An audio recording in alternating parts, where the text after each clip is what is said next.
Hi everyone, it's Jason here from the Centre for Computing History, but as you can tell we're not actually at the Centre for Computing History today. We are at Air Studios because we're really excited to be meeting David Arnold, internationally renowned music composer for a number of James Bond films. I think 5 is the current figure. Things like Independence Day, he's worked with Bjork and a number of other artists, and we're going to meet him and he's going to donate to us his Atari ST computer that he used to develop sort of scores on and music back in the day. So let's go and meet him.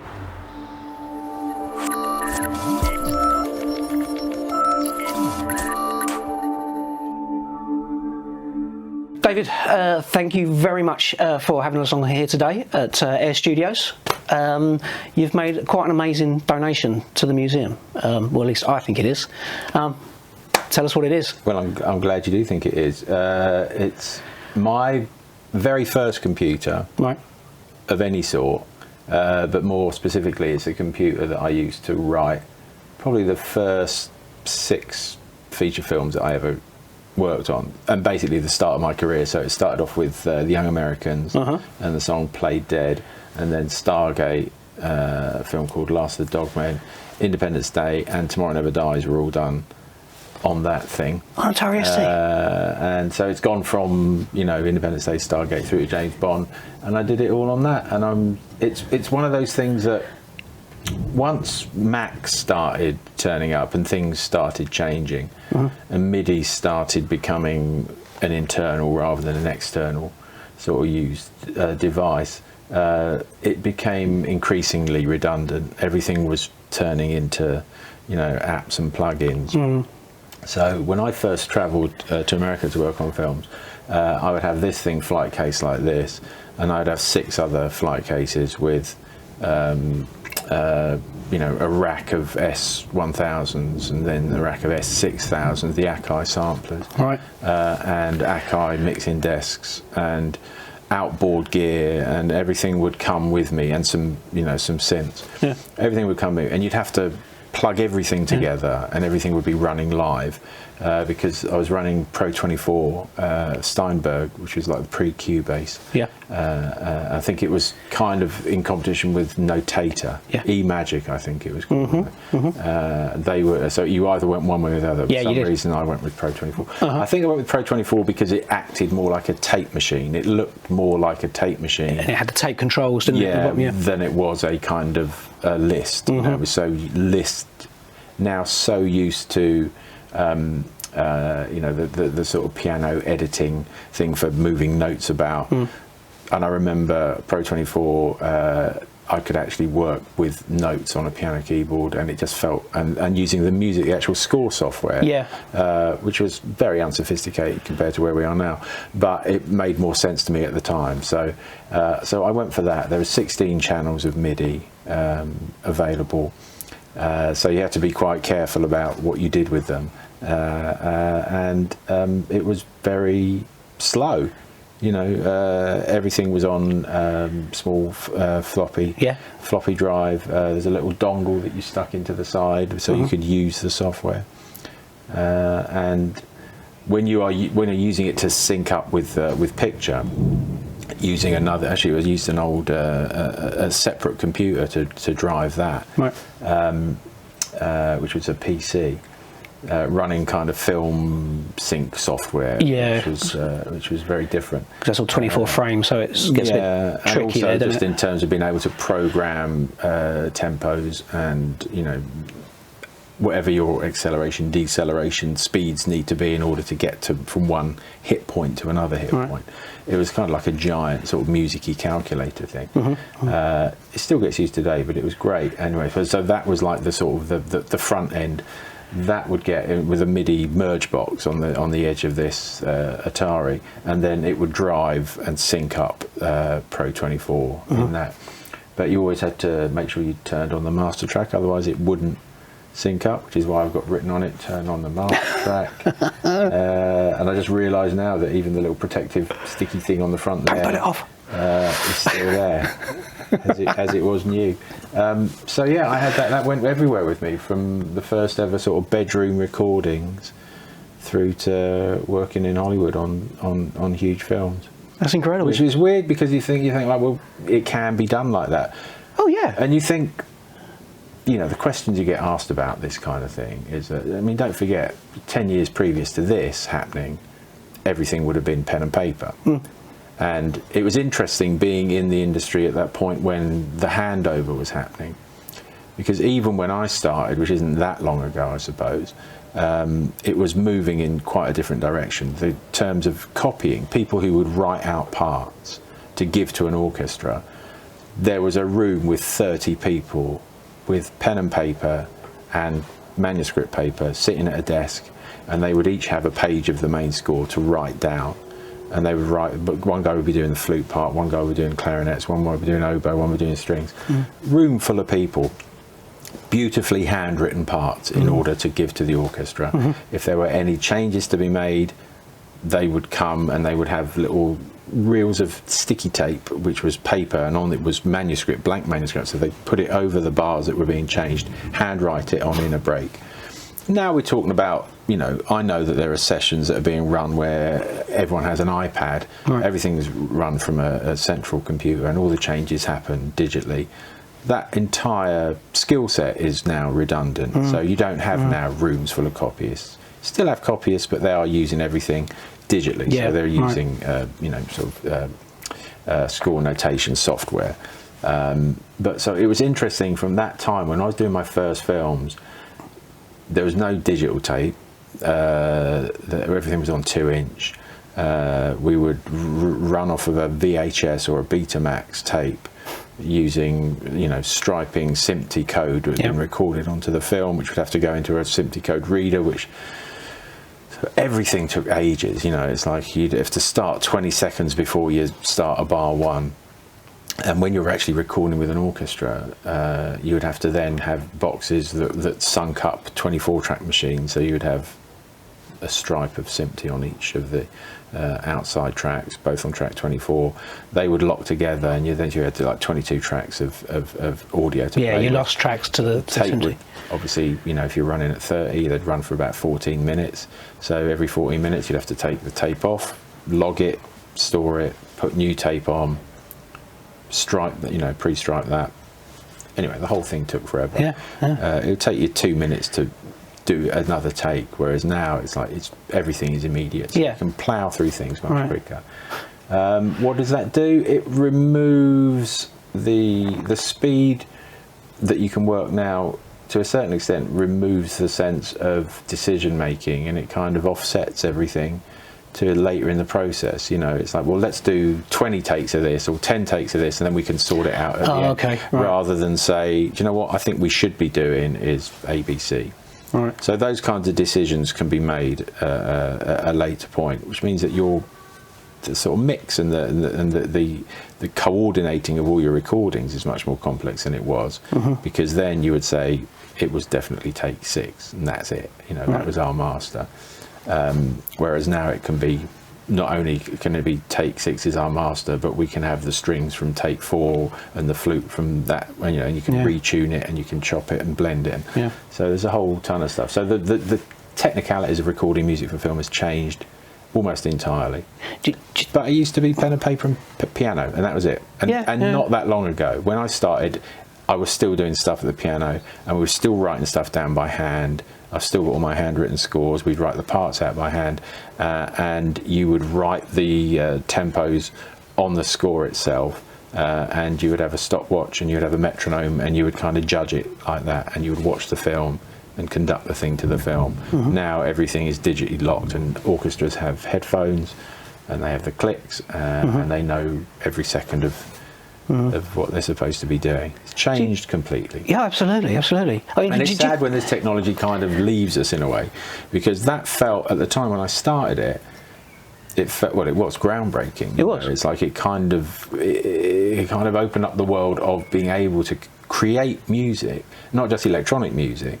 I mean, when I started, I was like, I would recreate orchestral sounds by using, they would have, you know, the Korg M1 rack had some nice strings in it and some nice brass, and then there's this rack of stuff called the Proteus made by EMU, and they had a a percussion, like an orchestral percussion one, Percussion, and the orchestral, like as a module, 1U module, which had all your other, sort of another 8 channels of MIDI, so you could have single woodwinds and other things. So it was a combination of all those things that I did those first films with, but everything was playing live. So if you wanted to play it to anyone, you actually had to make a recording of the live MIDI. You couldn't, you'd have to put it onto a cassette. You couldn't stripe it onto a picture, because you were running a picture which was a physical thing, which was a physical tape, and it is running this thing which was running all the MIDI live. So everything was being played live by the instruments as you heard it. And so the only way you could get anyone else to hear that, if they weren't in the room, was you'd have to then have the output of your little Mackie submixers go into a cassette machine. And then, even then, they wouldn't be able to put it into the film to see it. They just listen to the music. Listen to the audio. So there's a lot more trust going on. Cassettes. That did mean that when you were at the recording session, it was a bit more nerve-wracking, because all of a sudden they're hearing the real thing rather than what then would have been quite a crude mock-up. But at that point, felt like, for them, it was like, well, this beats a piano. This beats me being able to go like, this is going to be strings, and this is going to be brass, and this is going to be flutes, and they're going like, okay, that sounds good. No idea what it's going to sound like. They wouldn't have the imagination to put it together. With an orchestra, and they're playing it, you go like, I'm not sure if I like that. It sounded good when you said.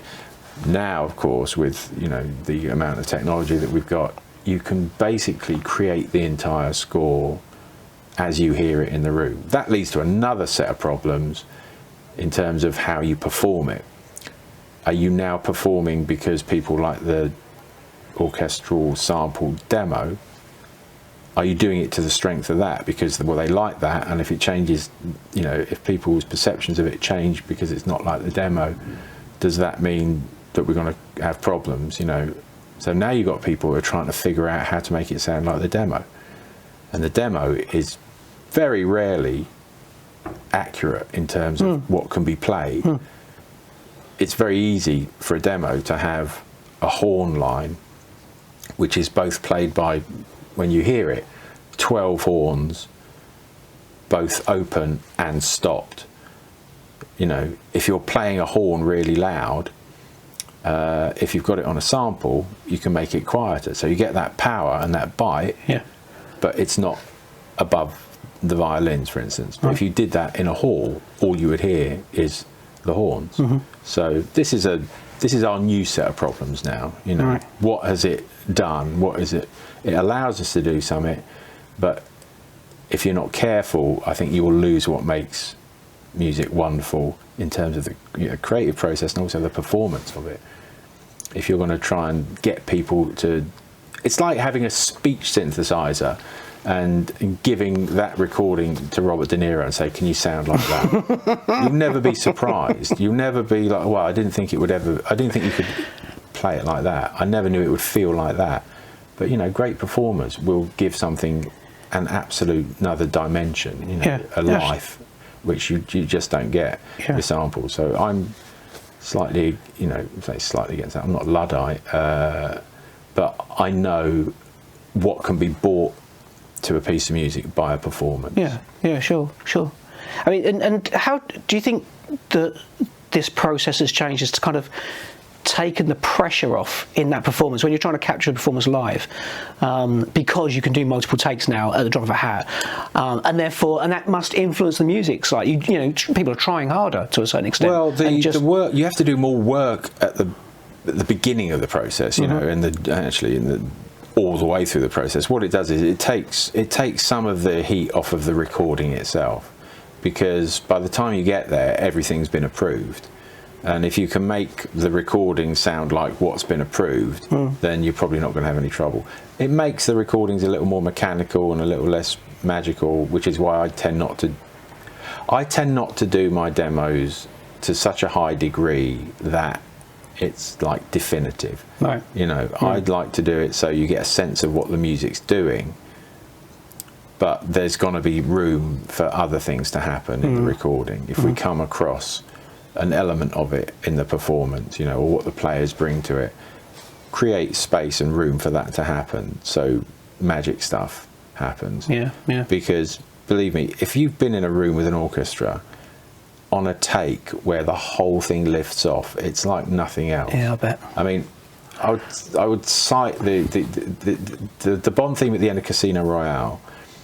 We'd waited for I'd waited deliberately to play that, the last thing we played in the score, because in the movie we hadn't heard the score all the way through Casino Royale, right up to the end when Daniel Craig says the name's Bond, James Bond, first time, cut to black, and then you kick in with a ba-dum, you know, and everyone goes nuts because you've been waiting for it.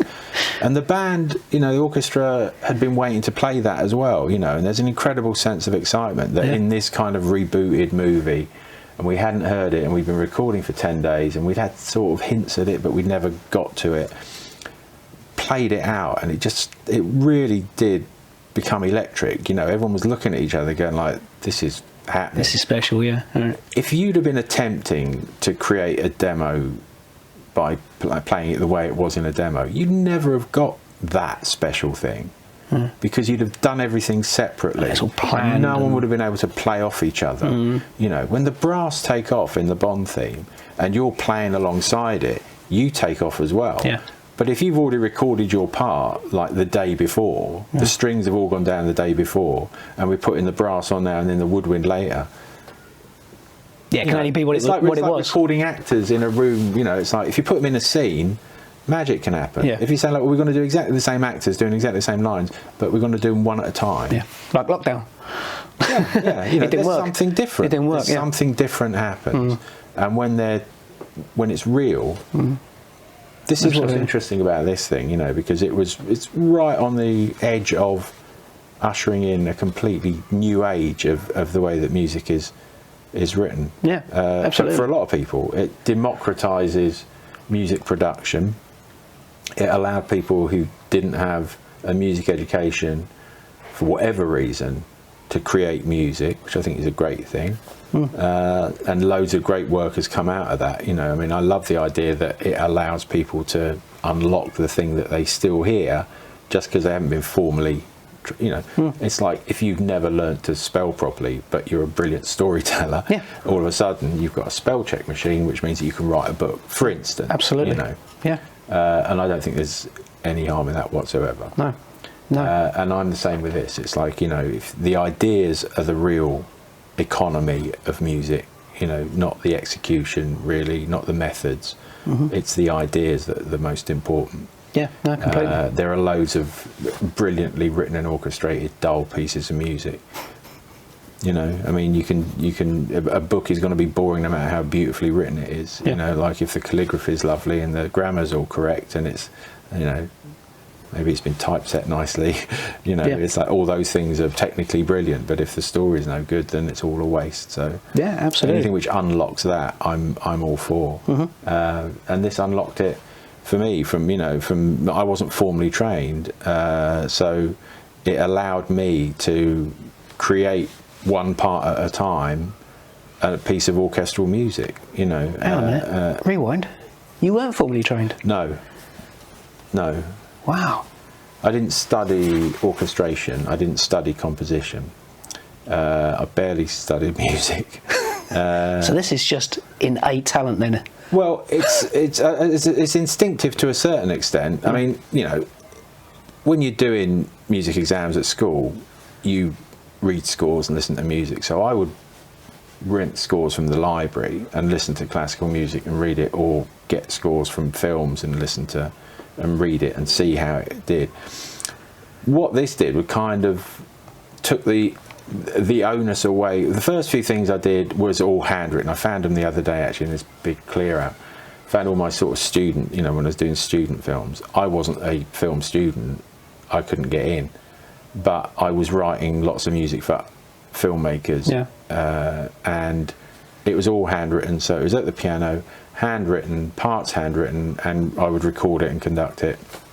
I felt quite terrified because I wasn't formally schooled on it. But I did that for like 7 or 8 years.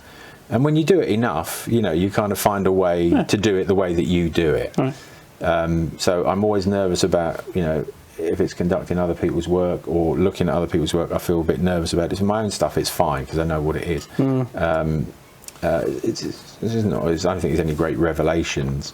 You know, it's like I wasn't formally trained. Hans wasn't formally trained. Danny Elfman wasn't formally trained. Yeah. You know, a lot of interesting people who have great ideas didn't have a formal music education.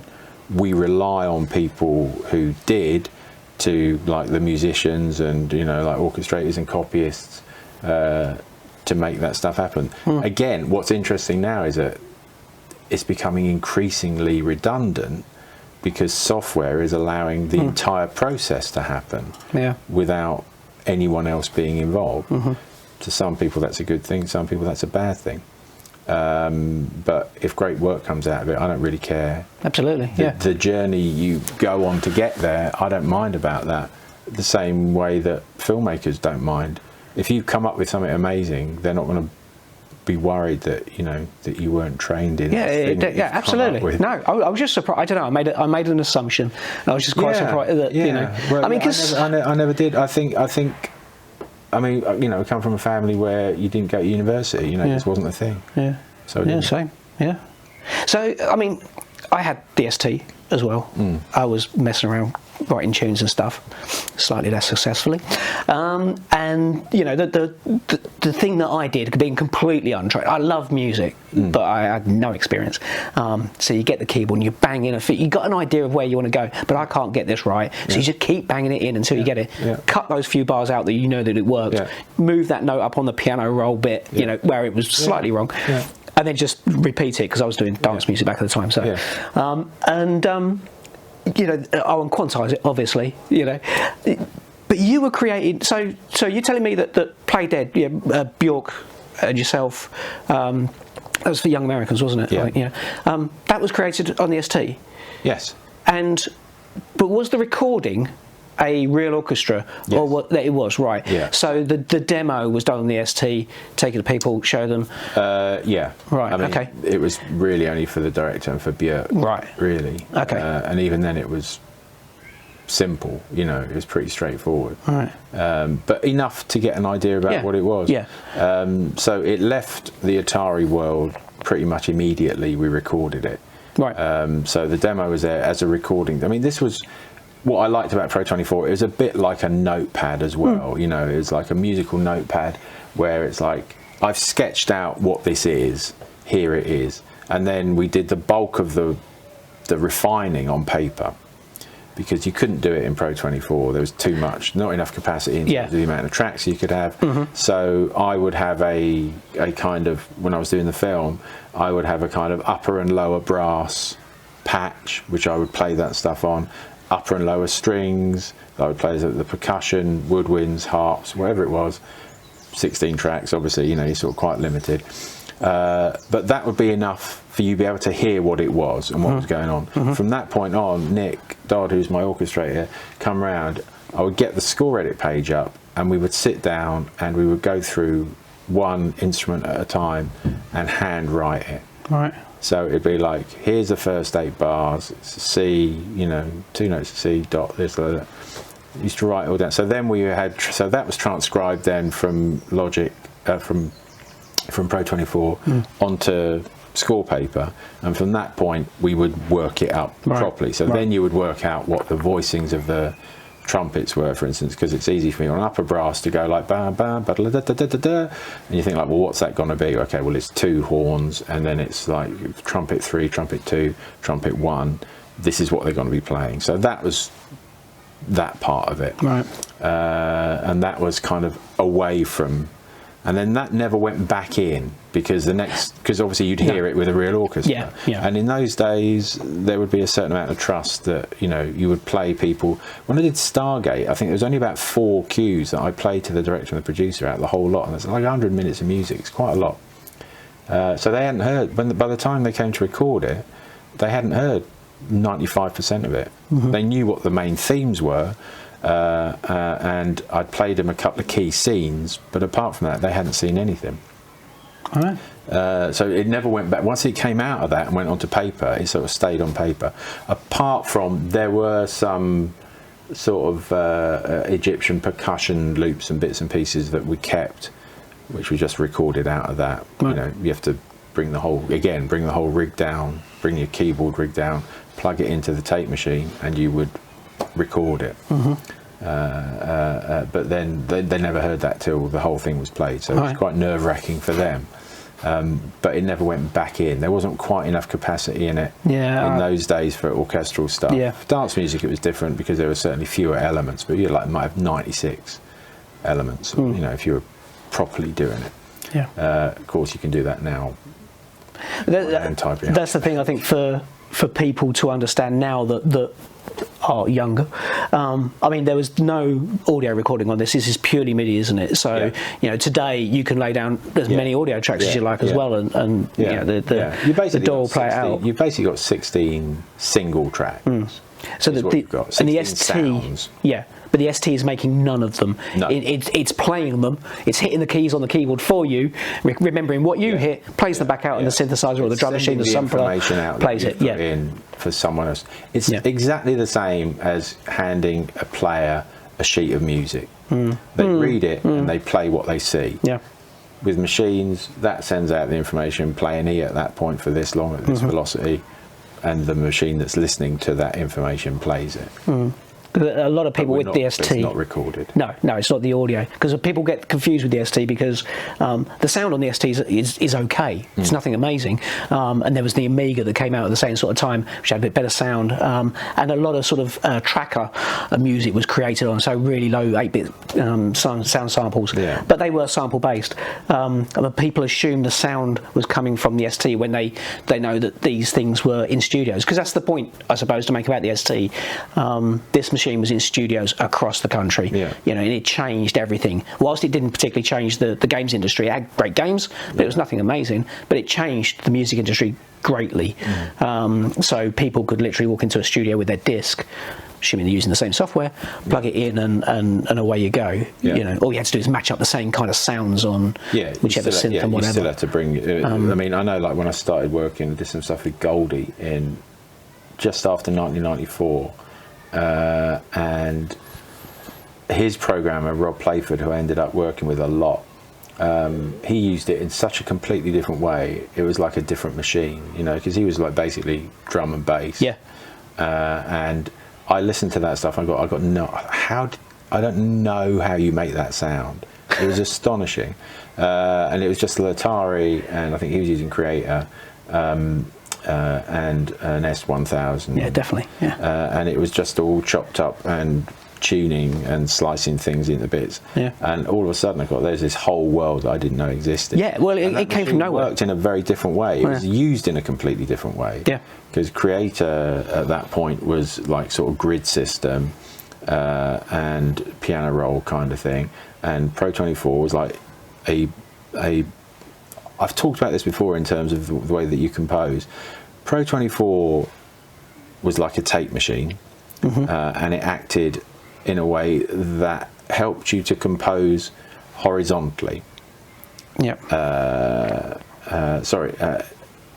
vertically, I mean, which means that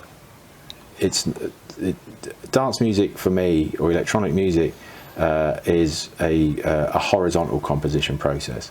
It's an idea which is replicated like horizontally, and you add things to it vertically as you go along. But what you don't do is stop after 4 bars and colour in everything else before moving on. If you're writing sort of orchestrally or more traditionally musically, then the tonal colour and the melody is kind of created as you go along. So you are writing without the thing about working with click is that it kind of it implores you to carry on in the same tempo, and it implores you to carry on in the same time signature. And with film music, you're changing all the time those things. Now, I don't know if you've noticed, but like a lot of film music now doesn't change tempo all that frequently. You know, a lot of it is almost created like dance music. There is a motif which can be repeated, and then stuff is added to it and taken away from it and then added to it again. And that's the excitement of it, the size of it, really, rather than the tonal colour of it. Right. So it's the kind of difference in sort of compositional styles, whereas like a purely orchestral person would write something which was vertically interesting, and it would do all these things, and sometimes it would just exist up there and sometimes it would just exist down there, but it would always be a vertical idea. Like the tonal colouring of it would be a vertical process. So you wouldn't just write the whole tune all the way through to the end. You would get to the point where I need to get, in terms of the picture, I need to get from A to B, and I want it to sound exciting there, but there's some dialogue there, so I'm going to duck under that. I'm not going to write anything in there which is going to get in the way of the dialogue frequencies, so we won't have any clarinets, we won't have any flutes. If we do want a flute, we do it on a bass flute because it's underneath where your voice is tonally. And then we're going to build into the next change. So there might be a 7/8 bar followed by a 5/4 bar followed by a 3/4 bar, and then we're going to change tempo in each of those and then move on. So when you play it, it feels natural. When you've got a click going and there's this sense of like don't, you tend to carry on. You tend to carry on. Don't. It just makes you feel like you just want to carry on until you're kind of at the end of a piece. Dance music is. And you don't have the ebb and flow, I suppose. Yeah, I'm with you. I'm with you. But that's just something you've got to be aware of. Yeah. You know, when I used it, when I was writing with it, and still now, you know, I try and not think about it as a dictatorial device, you know, but it can be if you're not aware of that. You know, it can say, we're sticking at 134 and you're not going to change, you know, because the implication feels, well, starting it feels like you're on a roll, and then if you stop it, it feels weird. But when you watch it in terms of the film, all of a sudden it makes sense. You know, if you listen to any of like John Williams scores, but Star Wars especially, some of those battle sequences are extraordinarily balletic and light in terms of where the scoring is. You know, if you had a contemporary, what we call like Hollywood style composition, it would be full of sort of thundering drums and everything, and it would be big and loud and constant, and then it would just take stuff out and then it would add it back in again.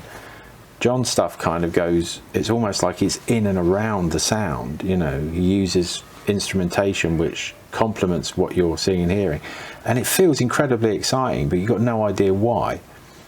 It's just a very, very different approach, you know, but that approach in a way is fading away to a certain extent, because technology and whatever popular demand or studio demand sort of insists that we keep this level of thump.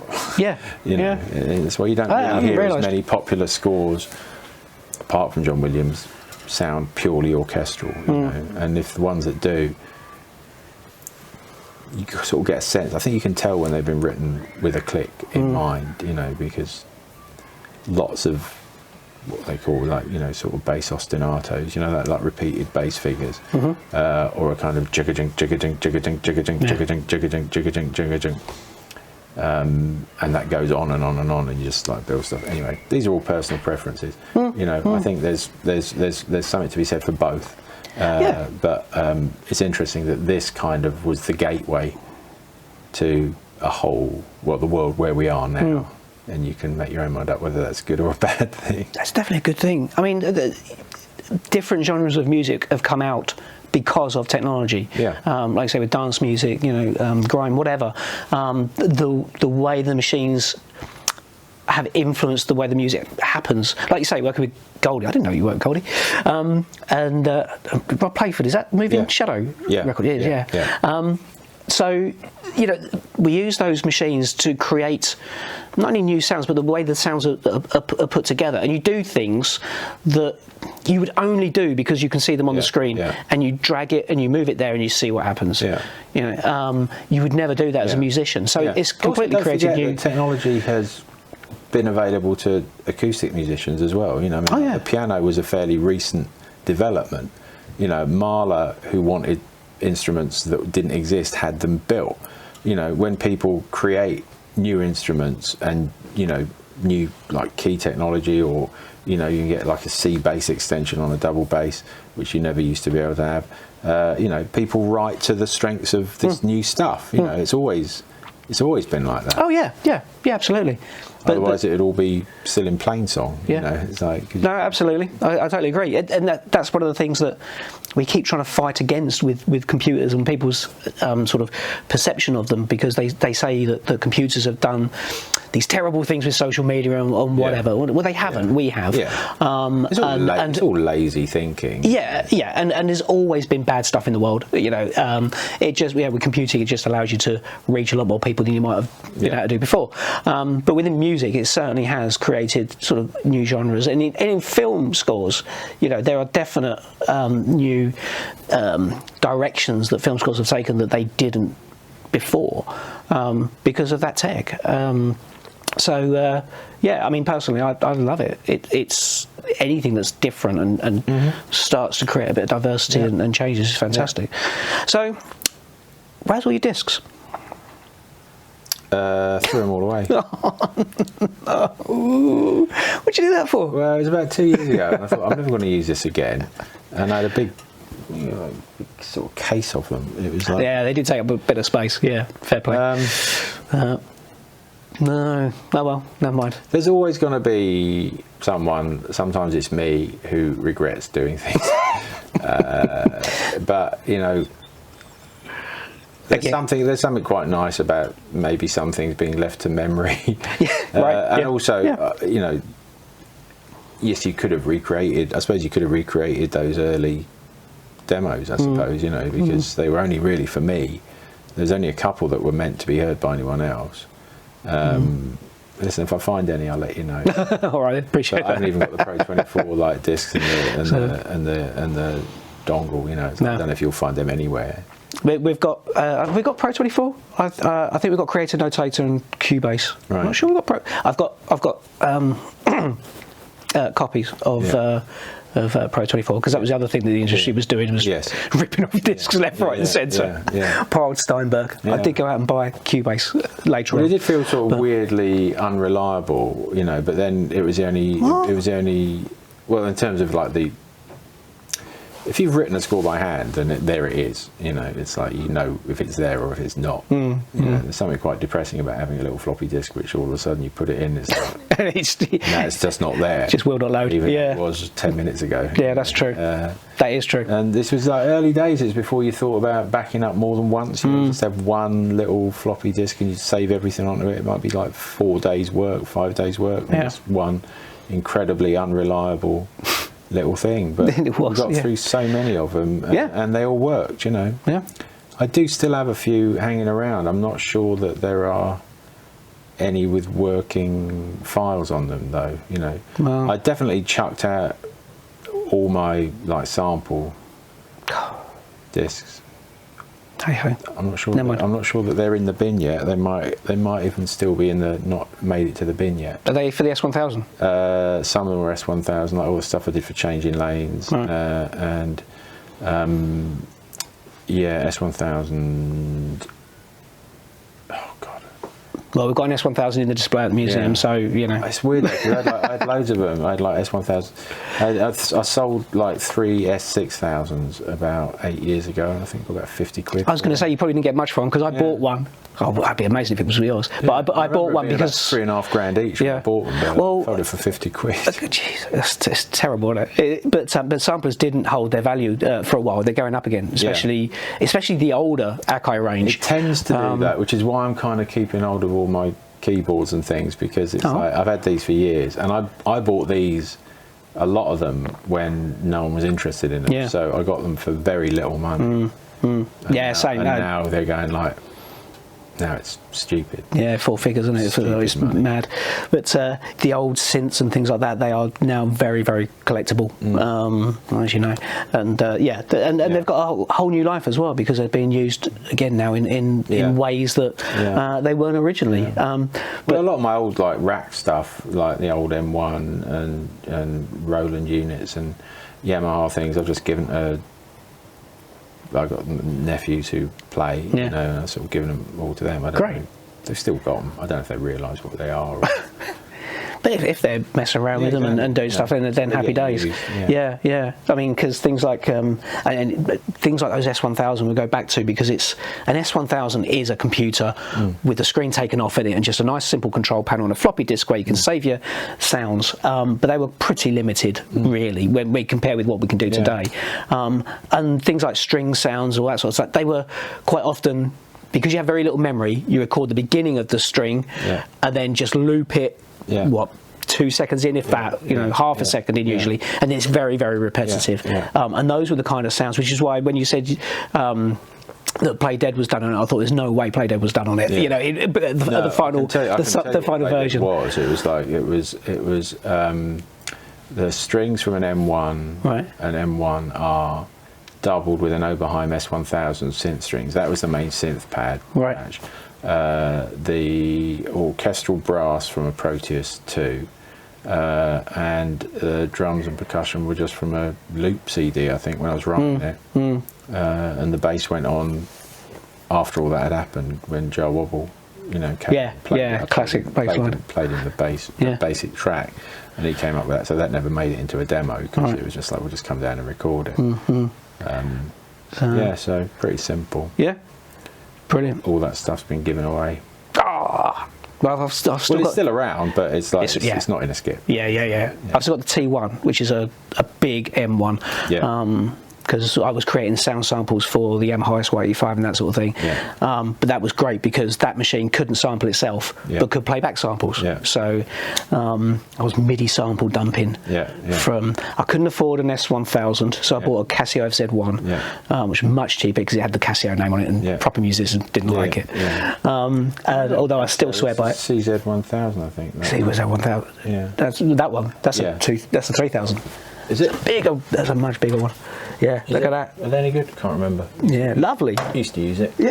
They're fantastic. It still works. But it is crazy to think just how much has changed because of that. Because now we're talking, all those synths behind us, which I'll have to get a cut away from if you'll allow us, that have been replaced by plugins. That's not now. All of them. I had to move a load. Don't do it to me. Don't. No, they're at home. I've got them at home. But there's about another 6 or 7 that are at home, but just wouldn't fit in this room. I used to have them in there. But the old Mellotron over there. I did not see that. The gem thing up there, and that's a EP300 over there. That. Wow, I've never seen a Mellotron in the flesh. Yeah, that's a proper one. Amazing. With a box of tapes in front of it. Replacement tapes. Fantastic. Because when we first chatting, I said I didn't expect to walk in here and see banks of synths. For someone that creates massive orchestral, pieces. Well, that's the thing with film music. It's like you've got to, in a way, you've got to sort of know about a lot of different sorts of music because it's interesting. Even in the last year, or year or two, it's like I've done a film called The Tiger Who Came to Tea, which was, kind of based on a kind of 60s band leader kind of thing, like a rhythm section, like pop section with a kind of, not an orchestra, but, like a kind of band kind of vibe to it. Then I did this, a film called Fletch, which hasn't come out yet, where I wanted it to sound like if Henry Mancini was in an LA punk band in the 60s. So that's a very different sound to James Bond, which is a very different sound to Changing Lanes, which was basically drum and bass, which I did with Rob Playford. Awesome. And Dracula and Sherlock are kind of combinations of electronic, synthetic, and real instruments. So you kind of need you've got to know the whole way around a lot of different things in order to decide what's the right. I suppose if you're an actor, isn't it? It's like if you could do accents. If you're Sean Connery, you're only ever going to be able to do Scottish. That's not even doing an accent. It's like it's going to be that accent every film. We were talking about him this morning in Highlander. He was a Spaniard in that, but still sounded like Sean Connery. So if you can do any kind of that, if you're Meryl Streep and you can sound like anyone, then that's it's just different. It's like a different set of choices you can make. But anyway, It's really interesting. Do people come to you and say, we want to do this film score, we want it to be electronic? Is that... No? Well, if they want it to be purely electronic, they tend to maybe head to people that do that as a thing. Right. So I think people who do like purely electronic scores, well, principally electronic scores, like Jeff Barrow, used to be in Portishead. He does a lot of Alex Garland films. The stuff that he does is brilliant and very much rooted in electronic music and electronic instruments. So you're probably going to go for more for someone like that, right? Okay. If you want, and perhaps maybe Trent Reznor, original iterations, though he works with people who bring other things to it as well. But it's not saying that you can't, but that again is a sort of specific skill. Right. But these are more your choices then. So somebody comes to you, says, it's like sometimes they say we want. What can you bring to it? And you have to make the decisions. If they've decided that they want it to be a certain thing, then that's up for discussion. Right. And then it's up to you whether you think it's the right thing for you to do. But sometimes people pushing you in odd directions is a way of all of a sudden you're discovering new things yourself. And you're going to do something you haven't done before. And it's always, when you're slightly terrified, it's usually a good place to be for composition, because you think like, I can't fall into the old habits. I can't do what I've already done. I've got to find a new way of saying this. And the great thing about computers and old synths is that they can't really be that predictable. You need to get to know them. You need to spend a couple of days finding your way through them, and your ears on high edit. So this is the thing that I want it to be. Yeah. Interesting. Well, thanks very much for your time. I really appreciate it. I know you're busy. And thank you very much for this amazing donation. I'm very pleased that it's found such a lovely and loving home. Oh, it is. And if I find anything else lying around, which I'll say, this isn't worth anything, and you're going to go like, oh my God, you're joking, then you can have it. It's not about being worth anything, it's the stories that go with it. So we've just had the opportunity. There is a worth in that as well. We've just had the opportunity to discuss the history of this machine, your history, and it's going to go in the archive and stay there with the rest of the stuff in the museum. That's fabulous. Thank you so much. Thank you very much indeed. Thank you. Thank you.